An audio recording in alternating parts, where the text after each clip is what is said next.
Hi, this is Miss Sanders. I am going to show you how to do lesson 1.7 of Everyday Math, which is finding the volume but working with cubes. So follow along with me. Students did do a math diary page on this. You should be making sure that they are taking this home every single night. If not, you need to tell them to. Step number 1, count how many cubes fit left to right. That is called the length. Step number 2, count how many cubes fit front to back. That is called the width. Count how many cubes fit bottom to top. That is called the height. And then you multiply the three numbers. I did write down on here for the students to write down that there are examples on page 18 and 19 in their math journal because it's too hard for me to draw these pictures in our math journals. So I'm going to show you some examples of how to do it. So step number 1 is figure out the length. How many cubes go left to right?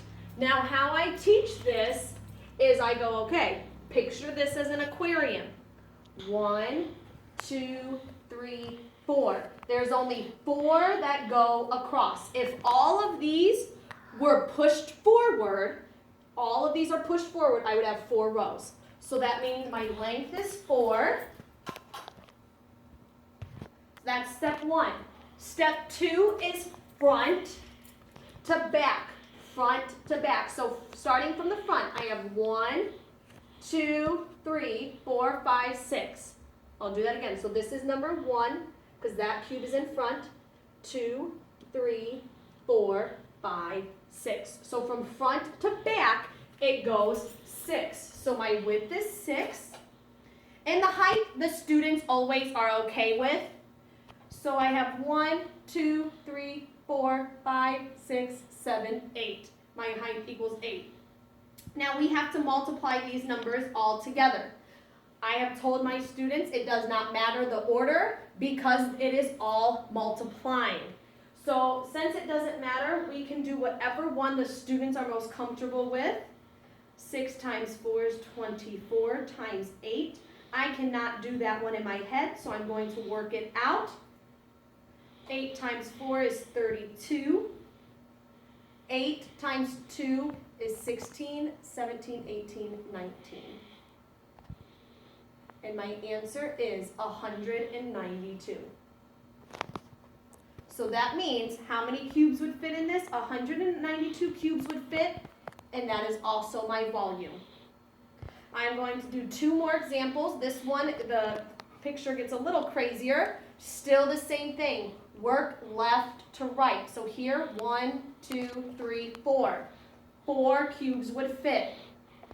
Front to back, or the width. 1, 2, 3, 4, 5, 6, 7. My width equals 7. Even though there's nothing there, a cube would fit there. 1, 2, 3, 4, 5, 6, 7. Now my height, 1, 2, 3, 4, 5, 6. So I have 4 times 7 times 6. 7 times 6 is 42 times 4.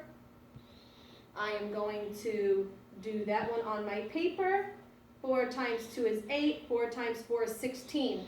That means 168 cubes, which means my volume is 168. Let's do one more. Now this one looks a little bit different as well. Still the exact same steps. Step number 1. How many cubes fit left to right, or the length? Well, 1, 2. My length is 2. How many cubes fit front to back? Front to back. Or the width? 1, 2, 3, 4, 5, 6, 7, 8. 8. Let me do, because width is always kind of the hardest one.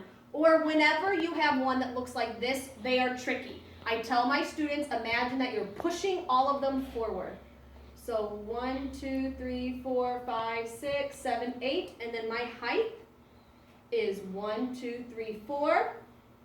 I now need to multiply. 4 times 2 is 8. 8 times 8 is 64. That would mean 64 cubes would fit in here, and I have a volume of 64.